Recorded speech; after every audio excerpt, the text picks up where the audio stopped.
وما توفیقی الا باللہ العلی العظیم۔ ماہ رجب المرجب شریف کا یہ عظیم الشان مہینہ کہ جس میں ہم نے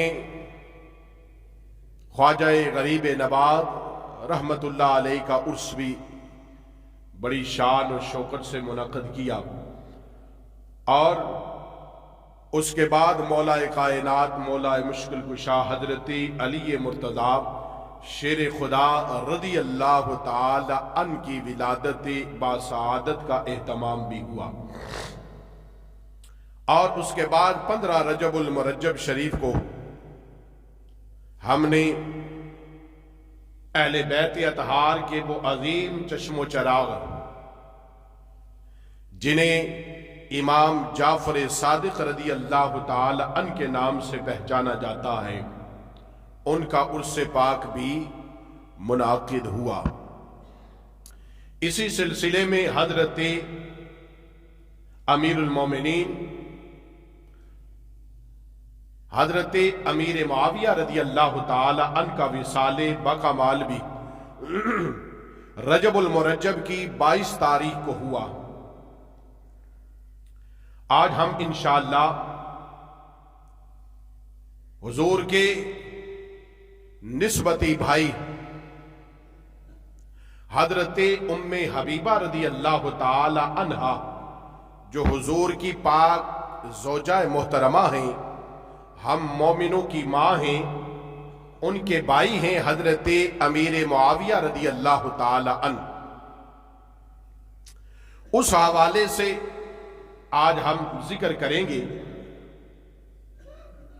الحمدللہ صحابہ اکرام کا ذکر ہو، اہل بیت اطہار کا ذکر ہو، ہم اہل بیت اطہار کی عظمت اور شان کے گن گاتے ہیں، اور کل بروز حشر ان کی شفاعت کے امیدوار بھی ہیں، اور اسی طرح سے ہم صحابہ اکرام کی عزت اور عظمت کے گن گاتے ہیں، اور کل بروز حشر ان صحابہ کی شفاعت کے بھی امیدوار ہیں۔ انشاءاللہ جن کا ذکر کریں گے، جن کا گن گائیں گے، جن سے تعلق ہوگا کل قیامت کے دن، انہی کے ساتھ ہمارا حشر بھی ہوگا۔ اور اللہ رب العالمین ہم سب کو اہل بیت اطہار اور صحابہ اکرام رضوان اللہ تعالی علیہم اجمعین کی عزت کرنے اور ان کے شان بیان کرنے کی اللہ رب العالمین ہمیں توفیق عطا فرمائے۔ حضور نبی کریم علیہ السلام کے جمیع صحابہ اکرام رضوان اللہ تعالی علیہم اجمعین بڑی عزت کے حامل ہیں، اور وہ نبی کریم رؤوف الرحیم صلی اللہ تعالی علیہ وسلم کی جانثار ہیں، آپ کے غلام ہیں۔ اللہ کے محبوب صلی اللہ تعالی علیہ وسلم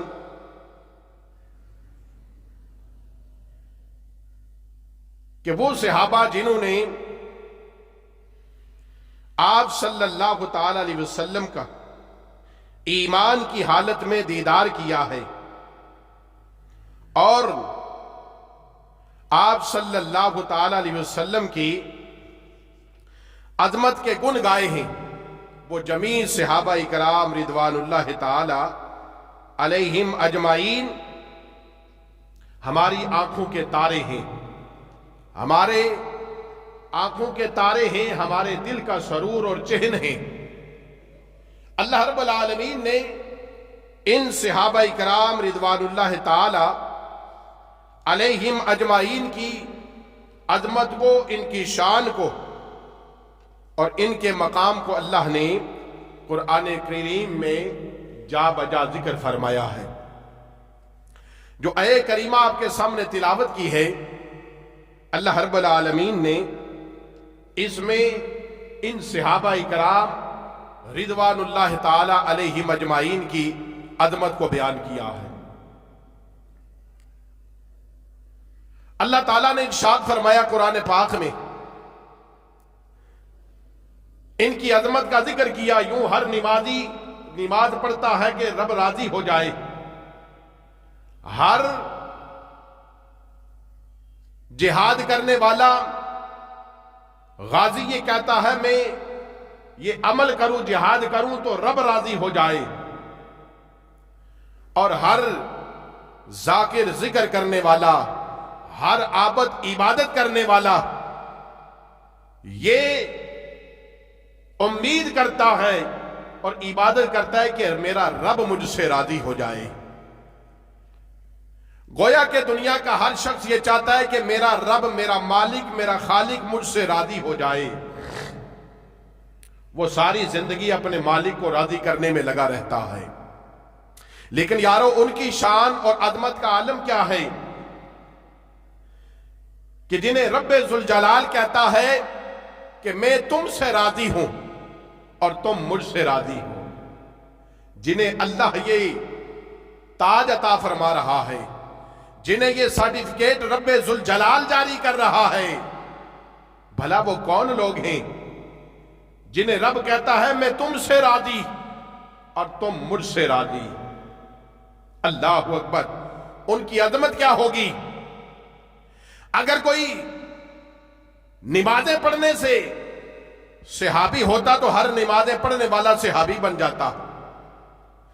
اگر کوئی روزے رکھنے والا صحابی کہلاتا تو ہر روزہ دار صحابی ہوتا. اور اگر کوئی جہاد کرنے والا، زکوٰۃ دینے والا صحابی ہوتا تو ہر دنیا کا شخص جو ہے وہ صحابی بنا پھرتا. لیکن یاد رکھیے نہ زیادہ نمازیں پڑھنے سے صحابی بنتا ہے، نہ ساری زندگی روزے رکھ لینے سے صحابی بنتا ہے. یاد رکھیے کہ صحابی کب بنتا ہے؟ جب وہ ایمان کی حالت میں اللہ کے محبوب صلی اللہ تعالی علیہ وسلم کا دیدار کر لیتا ہے. اللہ کے محبوب صلی اللہ تعالی علیہ وسلم کے چہرہ اقدس کو تک لینے والا صحابی ہوتا ہے.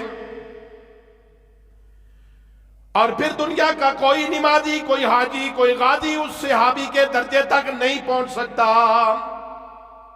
جو بھلے ایمان لانے کے بعد اسے نماز پڑھنے کی فرصت نہ ملی، اللہ کے محبوب صلی اللہ تعالی علیہ وسلم پر ایمان لانے کے بعد، اللہ کے رسول صلی اللہ تعالی علیہ وسلم کا دیدار کرنے کے بعد صحابی کو جہاد کرنے کی مہلت نہ ملی، صحابی کو نماز پڑھنے کی مہلت نہ ملی. اس صحابی رسول کی زندگی میں ایک بھی سجدہ نہ ہو، اسے نماز کی مہلت نہ ملی، اسے حج کرنے کی مہلت نہ ملی. بس صرف رسول اللہ کا دیدار کیا، ایمان لے آیا، اور ایمان لانے کے بعد وہ اللہ کی بارگاہ میں اس نے اپنی جان پیش کر دی، اسے موت آ گئی. وہ صحابی رسول اس دنیا سے پردہ کر گئے، صرف اللہ کے نبی کا دیدار کیا، آپ پر ایمان لائے اور کلمہ پڑھ لیا. وہ صحابی رسول جس نے ایمان لانے کے بعد صرف زندگی بھلے 1 گھنٹہ ملی ہو، اب اس صحابی رسول کے نامہ اعمال میں نماز بھی نہ ہو، روزہ بھی نہ ہو، حج بھی نہ ہو، اس لیے کہ اسے مہلت نہ ملی ہو. بس ایمان لائے، حضور کا دیدار کیا، ایمان نصیب ہوا، اور ان کی روح اس جسم سے نکل گئی، موت کا وقت آ گیا. انہیں نماز پڑھنے کی مہلت نہ ملی، انہیں زکوٰۃ اور حج ادا کرنے کی مہلت نہ ملی. تو یاد رکھیے اس صحابی رسول جس کے نامہ اعمال میں کوئی سجدہ بھی نہ ہو، صرف ایک بار اللہ کے محبوب صلی اللہ علیہ وسلم کا دیدار کیا، ایمان لائے اور اس دنیا سے پردہ کر گئے، تو یاد رکھیے اس صحابی رسول کے درجے اور مقام تک ساری دنیا کے غوث، قطب، ابدال نہیں پہنچ سکتے. اس صحابی رسول کے درجے تک ساری روح زمین کے غوث، قطب، ابدال نہیں پہنچ سکتے، اس لیے کہ اس نے ایک بار ایمان کی حالت میں رسول اللہ صلی اللہ تعالی علیہ وسلم کا دیدار کیا ہے. اس قدر اس صحابی رسول کی عظمت ہے۔ اور حضور سیدنا غوث آدم رضی اللہ تعالیٰ عنہ کہتے ہیں، آپ فرماتے ہیں حضرت امیر معاویہ رضی اللہ تعالیٰ عنہ، حضور سیدنا غوث آدم رضی اللہ تعالیٰ عنہ کہتے ہیں کہ حضرت امیر معاویہ رضی اللہ تعالیٰ عنہ کی عظمت بیان فرماتے ہیں۔ آپ فرماتے ہیں کہ جس سواری پر امیر معاویہ سوار ہو کر سفر کر رہے ہوں اور اس گھوڑے کے دوڑتے ہوئے چلتے ہوئے زمین پر اگر گرد اٹھتی ہے، وہ گرد بھی ہمارے لیے باعث نجات ہے، اس گرد کے برابر بھی نہیں پہنچ سکتے جس پر صحابی رسول جس سواری پر سوار ہو کر سفر کرتا ہے۔ اللہ اکبر۔ اور وہ صحابی کہ جو نابینا تھے، حضرت عبداللہ جو نابینا تھے لیکن رسول اللہ کے غلام تھے، اللہ کے محبوب صلی اللہ تعالی علیہ وسلم کا جنہیں دیدار نصیب ہوا اور وہ ایمان لائے، انہوں نے بظاہر حضور کو کا دیدار نہیں کیا، نابینا تھے۔ اب ساری دنیا کے غوث قطب ابدال جو بینا ہیں، جنہیں نظر آتا ہے، یاد رکھیے وہ حضرت عبداللہ کے درجے اور مقام تک نہیں پہنچ سکتے، جنہوں نے حضور کا دیدار تو بظاہر آنکھوں سے نہیں کیا، نابینا تھے، لیکن ایمان لائے، ایمان کے بعد ان کا درجہ اور مقام ساری دنیا کے غوث قطب اور ابدال سے افضل اور اعلیٰ ہے، اس لیے کہ انہیں رسول اللہ کی بیعت نصیب ہوئی ہے، رسول اللہ کی محفل نصیب ہوئی ہے، آپ کی صحبت حاصل ہو گئی، اب وہ ساری کائنات کے لوگوں سے افضل اور اعلیٰ ہے۔ اللہ اکبر۔ وہی صحابہ کرام رضوان اللہ تعالی علیہم اجمعین جو حضور کی بارگاہ عالی میں اپنا تن من دن سب قربان کرتے ہیں، سب کچھ پیش کرتے ہیں۔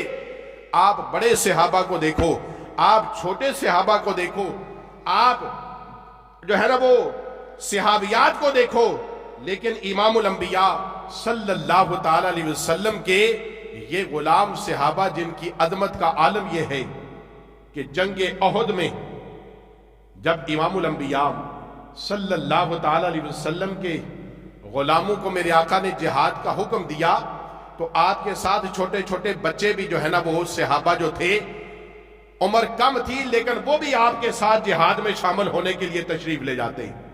ایک مقام آیا جہاں پر اللہ کے محبوب صلی اللہ تعالی علیہ وسلم نے حکم فرمایا کہ گنتی فرمائے، جب دیکھا کہ چھوٹے صحابہ ہیں، انہیں حکم ملا کہ یہ تم جنگ کے قابل نہیں ہو، ابھی تم واپس چلے جاؤ مدینے۔ اللہ اکبر۔ لیکن جذبہ جہاد دیکھیے، شوق شہادت دیکھیے، اور حضور نبی کریم علیہ السلام سے محبت کی انتہا دیکھیے۔ حضرت رافع رضی اللہ تعالی عمر میں چھوٹے ہیں، انہیں کہا جاتا ہے تم واپس چلے جاؤ، یہ دوسرے صحابہ سے کہتے ہیں حضور کی بارگاہ میں ہماری سفارش کر دو، میری سفارش کرو حضور سے، اور اللہ کے محبوب صلی اللہ تعالی علیہ وسلم سے عرض کرو رافع تیر اندازی میں بڑے ماہر ہیں، لہذا انہیں جنگ میں شامل ہونے کی اجازت دے دی جائے۔ حضرت رافع رضی اللہ تعالیٰ عنہ کی سفارش کی، صحابہ نے یا رسول اللہ رافع نہ تیر اندازی میں بڑے ماہر ہیں، انہیں اجازت دے دی جائے۔ اللہ کے محبوب صلی اللہ تعالیٰ علیہ وسلم نے اجازت عطا فرمائی کہ رافع تم چلو جنگ احد میں۔ اللہ اکبر۔ اسی قافلہ عشق و محبت میں اور حضرت سمرہ بن جندب رضی اللہ تعالیٰ عنہ، یہ بھی چھوٹی عمر کے تھے، انہیں بھی اللہ کے محبوب صلی اللہ علیہ وسلم نے فرمایا تم بھی واپس جاؤ، واپس جانے کا حکم مل لیا۔ عرض کیا یا رسول اللہ صلی اللہ تعالی علیہ وسلم اگر آپ اجازت دیں تو یا رسول اللہ حضرت رافع کے درمیان اور میرے درمیان نہ کشتی کرا لیں، میں رافع سے زیادہ طاقت رکھتا ہوں، اگر میں حضرت رافع کو گرا دوں تو بھلا مجھے جانے کی اجازت ہوگی؟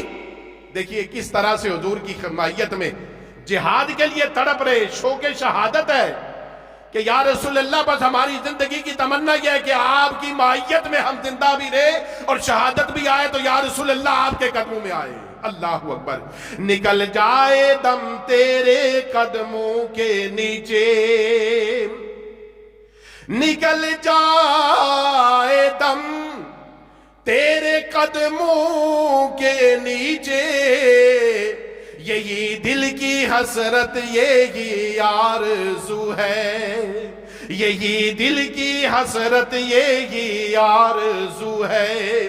حضرت رافع رضی اللہ تعالیٰ عنہ سے کہتے ہیں حضرت سمرہ بن جندب، اے رافع تمہیں اللہ کے محبوب نے قبول کر لیا ہے، اب تمہیں جنگ میں جانے کی اجازت مل گئی ہے، اے رافع میرے ساتھ کشتی کر لو۔ اے رافع میں تم سے یہ عرض کرتا ہوں کہ تم جو ہے وہ نیچے گر جانا، میں تمہیں نیچے گرا دیتا ہوں، ہو تو تم طاقت میں دے دے، لیکن میں امام الانبیاء صلی اللہ تعالیٰ علیہ وسلم کی خدمت میں آپ کی معیت میں بھی جنگ میں جانا چاہتا ہوں، بھلا تم نیچے گر جانا، مجھے بھی جنگ میں جانے کی اجازت مل جائے گی۔ اللہ اکبر۔ جب کشتی ہوئی تو حضرت سمرہ رضی اللہ تعالی عنہ نے حضرت رافع رضی اللہ تعالی عنہ کو زمین پر لے آئے۔ اللہ اکبر۔ اجازت مل جاتی ہے، کس قدر انداز محبت ہے رسول اللہ صلی اللہ تعالی علیہ وسلم سے کہ ہمیں اللہ کے محبوب صلی اللہ تعالی علیہ وسلم کی سنگت اور معیت ملے۔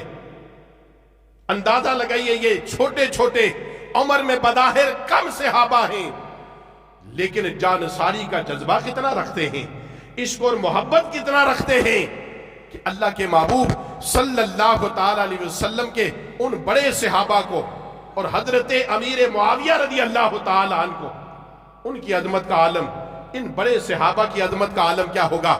میرے آقا علیہ الصلوۃ والسلام نے حضرت امیر معاویہ رضی اللہ تعالی عنہ کو دعا دی، اللہ کے محبوب صلی اللہ تعالی علیہ وسلم نے دعا دی، اللہ کے محبوب نے اللہ کی بارگاہ میں عرض کی، پروردگار عالم حضرت معاویہ کو ہادی بھی بنا دے اور مہدی بھی بنا دے۔ اے اللہ معاویہ کو ہادی بھی بنا اور مہدی بھی بنا۔ اے مولا یعنی کیا بنا؟ اے مولا تو معاویہ کو ہدایت والا اور ہدایت دینے والا بنا دے۔ اور یاد رکھیے، اگر کوئی استاد اپنے شاگرد کو دعا دے دے تو کہتے ہیں کہ شاگرد کے باغ لگ جائیں تو کہتے ہیں کہ استاد کی دعا لگ گئی، اور اگر کوئی پیر اپنے مرید کو دعا دے دے تو کہتے ہیں ہمارے شیخ ہی، ہمارے مرشد کی دعا لگ گئی ہے، یہ مجھ پر جو رنگ چڑھائی یہ میرے مرشد کی دعا ہے۔ تو اگر پیر کی دعا مرید کے حق میں قبول ہو جائے تو مرید پر رنگ لگ جائے، اور اگر استاد کی دعا شاگرد کو لگ جائے تو شاگرد علم سے مالا مال ہو جائے۔ بتائیے رسول اللہ نے کہا پروردگار عالم معاویہ کو ہادی بھی بنا اور مہدی بھی بنا، جسے رسول اللہ دعا دے دے، بتائیے اس سے بڑا ہدایت والا اور ہدایت دینے والا کون ہو سکتا ہے؟ معاویہ کی عزت اور عظمت کا عالم کیا ہو سکتا ہے؟ اللہ اکبر، اللہ اکبر۔ ہمارے امام اہل سنت اعلی حضرت مجدد دین و ملت الشاہ امام احمد رضا فرماتے ہیں کہ اگر کوئی معاویہ رضی اللہ تعالی عنہ کے خلاف بات کرتا ہے، کوئی ان کے خلاف بدتمیزی کرتا ہے، بد زبانی کرتا ہے، تو آپ فرماتے ہیں کہ یاد رکھیے صحابہ کو بھونکنے والا، صحابہ کو گالیاں دینے والا جہنم کے کتوں میں سے ایک کتا ہے۔ جو صحابہ کے خلاف بات کرتا ہے، جنہیں رسول اللہ کی سنگت اور معیت حاصل ہو گئی، یاد رکھیے میں نے کہا تھا حضرت عبداللہ جو نابینا ہے، اور اگر کسی صحابی کو ایمان لانے کے بعد، حضور کا دیدار کرنے کے بعد نماز کی مہلت بھی نہیں ملتی اور وہ اللہ کی بارگاہ میں پہنچ جاتے، انتقال ہو جاتا ہے، ساری دنیا کے غوث قطب ابدال اس صحابی رسول کے درجے تک نہیں پہنچ سکتے۔ اللہ اکبر۔ حضرت امیر معاویہ رضی اللہ تعالی جن کی عظمت کا عالم یہ ہے، امام الانبیاء صلی اللہ تعالی علیہ وسلم نے آپ پر جب وحی نازل ہوتی، جو چند صحابہ اکرام تھے جو وحی کو لکھا کرتے تھے، اللہ کا قرآن جب بذریعہ جبریل امین قلب مصطفیٰ پر نازل ہوتا تو میرے آقا نے صحابہ کی ڈیوٹی لگائی تھی فلاں فلاں کی کہ تم نے لکھنا ہے اس قرآن کو، اور ان لکھنے والوں میں ایک حضرت امیر معاویہ رضی اللہ تعالی عنہ بھی ہے۔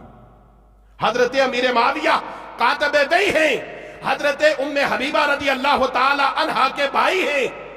ایک دن حضرت امیر معاویہ رضی اللہ تعالی عنہ اپنی بہن کے ہاں آئے، بہن نے از راہ محبت اپنے بھائی کے سر پر ہاتھ پھیرا اور بالوں کو سہلایا۔ امام الانبیاء صلی اللہ تعالی علیہ وسلم نے یہ منظر دیکھا، اور منظر دیکھ کر امام الانبیاء صلی اللہ تعالی علیہ وسلم نے فرمایا ام حبیبہ سے، ام حبیبہ تم اپنے بھائی سے بڑی محبت کرتی ہو؟ ہاں یا رسول اللہ، ہر بہن اپنے بھائی سے محبت کرتی ہے۔ یا رسول اللہ صلی اللہ تعالی علیہ وسلم، میں بھی اپنے اس بھائی سے محبت کرتی ہوں۔ کون کہتی ہیں؟ ام حبیبہ کہتی ہیں اپنے بھائی کے لیے۔ حضور دریافت فرماتے ہیں تو آپ کہتی ہیں یا رسول اللہ ہاں، ہر بہن اپنے بھائی سے محبت رکھتی ہے، اور میں بھی اپنے بھائی امیر معاویہ رضی اللہ تعالی عنہ سے محبت رکھتی ہوں۔ اللہ کے محبوب صلی اللہ تعالی علیہ وسلم نے کیا خوبصورت جواب ارشاد فرمایا۔ اللہ کے محبوب صلی اللہ علیہ وسلم نے ارشاد فرمایا، اے ام حبیبہ، صرف امیر معاویہ سے تم ہی محبت نہیں کرتی، میں محمد بھی محبت کرتا ہوں، اور پتہ ہے امیر معاویہ سے رب ذوالجلال بھی محبت کرتا ہے۔ جن سے اللہ اور اس کا رسول محبت کرتا ہو، جنہیں اللہ اور اس کے رسول محبوب رکھتے ہو، اللہ اکبر، جنہیں وہ قریب رکھتے ہوں، بھلا بتائیے ان کی عظمت کا عالم کیا ہوگا۔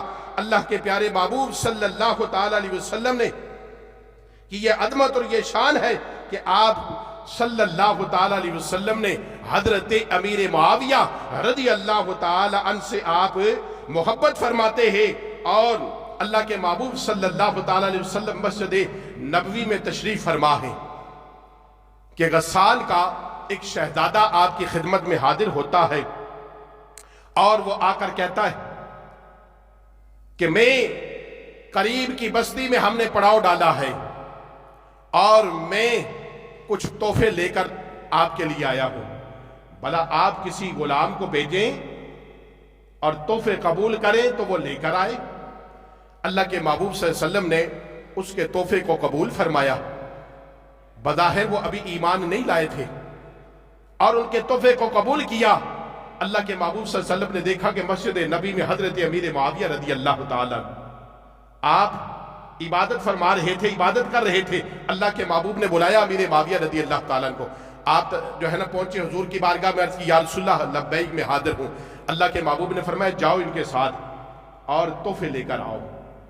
جب اللہ کے محبوب نے جانے کا حکم دیا نا، تو حضرت امیر معاویہ رضی اللہ تعالیٰ عنہ نے اپنے پاؤں میں جوتے نہیں پہنے، کہنے لگے اگر جوتے پہنوں گا تو پھر مجھے دیر نہ ہو جائے۔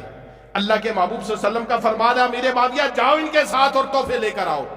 حضرت امیر معاویہ بغیر پاؤں میں جوتی پہنے چل پڑتے ہیں۔ اللہ اکبر، چلتے چلتے جب اس بستی میں جانے کے لیے راستے پر نکلتے ہیں، گرمی کا عالم، عرب کے صحرا تپے ہوئے، حضرت امیر معاویہ رضی اللہ تعالیٰ ننگے پاؤں ہیں۔ اس غسان کے شہزادے سے کہتے ہیں کہ تم مجھے اپنی سواری پر بٹھا لو، یا اپنے جوتے مجھے دے دو، کہ میرے پاؤں میں جوتے نہیں۔ اللہ کے محبوب نے مجھے حکم دیا تو میں جلدی سے تمہارے ساتھ نکل آیا۔ لیکن بادشاہ تھا اور شہزادہ تھا، اس نے کہا کہ ہم غلاموں کو، اس نے سمجھا کہ یہ کوئی عام غلام ہے، یہ نہیں پتا کہ یہ سفیان کے جو ہے نا سردار کے بیٹے ہیں۔ اللہ اکبر، امیر معاویہ رضی اللہ تعالیٰ عنہ کو جواب دیتا ہے یہ غسان کا شہزادہ، اور کہتا ہے کہ میں شہزادہ، بھلا میں تمہیں اپنی سواری پر کیسے بٹھاؤں، تم غلام، اور میں شہزادہ، میں تمہیں اپنے جو ہے نا جوتے بھی نہیں دوں گا۔ اگر تم نے چلنا ہے تو یوں ہی پتھروں پر اس صحرا پر میرے ساتھ چلو۔ حضرت امیر معاویہ رضی اللہ تعالیٰ عنہ چلتے چلتے بھاگتے بھاگتے اس کے ساتھ وہ سواری پر، حضرت امیر معاویہ پیچھے پیچھے جو ہے نا اس کے ساتھ بھاگے جا رہے ہیں۔ حضرت امیر معاویہ رضی اللہ تعالیٰ عنہ کے پاؤں زخمی ہو جاتے ہیں، تحفے لے کر بارگاہ مصطفیٰ میں واپس آتے ہیں۔ اللہ کے محبوب صلی اللہ تعالیٰ علیہ وسلم نے فرمایا امیر معاویہ تم واپس چلے آتے، تمہارے پاؤں میں جوتی نہیں تھی تو تم نے کیوں کہ یا رسول اللہ صلی اللہ تعالی علیہ وسلم یہ تو صرف پاؤں جلے ہیں، اگر آپ کا حکم ہو تو یا رسول اللہ، حضرت امیر معاویہ کہتے ہیں یا رسول اللہ میں آگ میں جلنے کے لیے تیار ہوں، بس یا رسول اللہ آپ کا حکم ہو۔ اللہ اکبر۔ وقت گزرتا چلا گیا، عرصہ دراز گزرتا ہے، حضرت امیر معاویہ رضی اللہ تعالیٰ عنہ خلافت پر بیٹھتے ہیں، تاج خلافت آپ کو ملتا ہے۔ اللہ اکبر۔ حضرت امیر معاویہ رضی اللہ تعالیٰ چاروں طرف جو ہے نا وہ اسلام کے لشکر اسلام کو پھیلانے کی کوشش کر رہے ہیں۔ ایک قبیلے کے لوگ 4000 یا 6000 گرفتار ہو کر آتے ہیں امیر معاویہ کے پاس۔ امیر معاویہ رضی اللہ تعالیٰ نے دیکھا کہ جو سب سے آگے ہے یہ وہی غسان کا شہزادہ ہے جس کے ساتھ میں گیا تھا اور میرے ساتھ اس نے یہ سلوک کیا تھا، اور مجھے کہہ رہا تھا تم غلام ہو، تم کمزور ہو، اور میں بادشاہ ہوں اور شہزادہ ہوں، نہ سواری پر بٹھاؤں گا نہ جوتی دوں گا۔ جب انہیں آتے ہوئے دیکھا، جب قریب آئے تو حضرت امیر معاویہ نے پتہ ہے کیا سلوک کیا ان کے ساتھ؟ حضرت امیر معاویہ رضی اللہ تعالیٰ نے حکم دیا اپنی فوج کو کہ ان کے ہاتھ کھول دیے جائے، ان کے پاؤں کھول دیے جائے، اور انہیں 1 مہینہ اپنے پاس رکھا، اور پھر انہیں کہا جاؤ میں تمہیں آزاد کرتا ہوں۔ جب وہ جانے لگے تو یہ غسان کا شہزادہ امیر معاویہ رضی اللہ تعالیٰ عنہ سے پوچھتا ہے بتاؤ اے امیر معاویہ بتاؤ تم ہو کون؟ امیر معاویہ سے پوچھتا ہے، کہا میں وہی ہوں جسے نہ تم نے سواری پر بٹھایا تھا اور نہ تم جوتی دینے کے لیے تیار تھے۔ کہا بھلا میں نے تمہارے ساتھ وہ سلوک کیا اور تم نے ہمارے ہاتھ بھی کھولے پاؤں بھی کھولے، 1 مہینہ کھانا دیا، ہمیں بٹھایا، ہمیں اب چھوڑ دیا، آزاد کر دیا۔ کہا وہ تمہارا سلوک تھا، یہ رسول اللہ صلی اللہ علیہ وسلم کا ہمیں بتایا ہوا دین اور تربیت تھی جو میں نے سلوک تمہارے ساتھ کیا ہے۔ اس سلوک کو دیکھ کر سب نے کہا اب ہم ایسے واپس نہیں جائیں گے، بلکہ جس دین کی تم آبیاری کر رہے ہو، جس جو ہے نا دین کی تم خدمت کر رہے ہو، اس دین کے ہم بھی غلام بننا چاہتے ہیں۔ ایمان لائے اور دائرہ اسلام میں داخل ہو گئے۔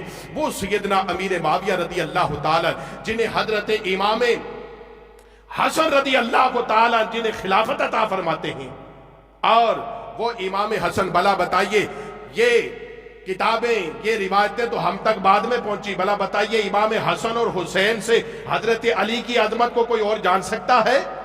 بلا بتائیے امام حسن اور حسین سے زیادہ سیدہ طیبہ طاہرہ فاطمہ الزہرا رضی اللہ تعالی عنہا کی عظمت کو کوئی اور جان سکتا ہے؟ نہیں جان سکتا۔ انہیں سب سے زیادہ خبر تھی کہ علی کا دشمن کون ہے، وہ حضرت حسن اور حسین مجھ سے اور آپ سے زیادہ جانتے تھے۔ انہیں خبر تھی کہ حضرت علی کے دوست کون ہیں، مجھ سے اور آپ سے زیادہ جانتے تھے۔ تو جنہیں امام حسن یاد رکھیے، جو صحابہ کے آپس میں معاملات ہوئے، حضرت علی مرتضیٰ شیر خدا رضی اللہ تعالیٰ عنہ حق پر تھے اور حق حضرت علی کے ساتھ تھا، اور حضرت امیر معاویہ اجتہادی خطا پر تھے، اور خطا پر بھی اجتہادی پر اجر ملتا ہے۔ یہ جو ہے وہ حضرت امام حسن پاک رضی اللہ تعالی عنہ نے آپ کو خلافت عطا فرمائی، آپ کی بیعت کی ہے۔ اب یاد رکھیے ہمارا عقیدہ اور نظریہ یہ ہے کہ جس سے امام حسن صلح کر رہے، اہل سنت اس سے جنگ نہیں کرتے۔ جس سے حسن پاک صلح کر لے ہم اس سے جنگ نہیں کرتے، اور جس سے امام حسین جنگ کر لے ہم اس سے صلح نہیں کرتے۔ یاد رکھیے حضرت امیر معاویہ رضی اللہ تعالیٰ عنہ ہے، جب آپ کا 74 یا 78 سال کی عمر میں وصال کا وقت قریب آیا تو حضرت امیر معاویہ رضی اللہ تعالیٰ نے اپنے گھر والوں کو بلایا اور بلا کر آپ کہنے لگے، وصیت فرمائی آپ نے، اور آپ نے کہا کہ میرا جب وصال ہو جائے تو مجھے غسل دے کر کفن دے کر تیار کر لو۔ تو پھر پتہ ہے کیا کرنا؟ کہنے لگے میرے پاس حضور کے تراشے ہوئے ناخن رکھے ہیں۔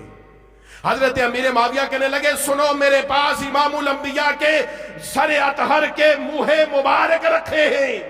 حضرت امیر معاویہ گھر والوں سے کہتے ہیں سنو، میرے پاس رسول اللہ کا پیرہن مبارک جبہ مبارک رکھا ہے، جب میرا وصال ہو جائے مجھے غسل دے کر کفن دے کر تیار کر لو، جب مجھے قبر میں رکھو تو میری ان آنکھوں پر رسول اللہ کے ناخن رکھ دینا، میری زبان اطہر پر میرے ہونٹوں پر رسول اللہ کے منہ مبارک رکھ دینا، اور میرے سینے پر رسول اللہ کا پیرہن رکھ دینا۔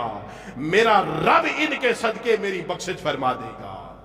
جن کی عظمت کا عالم یہ ہے، اللہ تعالی ہمیں حق کہنے، سننے اور عمل کرنے کی توفیق عطا فرمائے۔ وآخر دعوانا ان الحمدللہ رب العالمین، سنتیں ادا فرمائے۔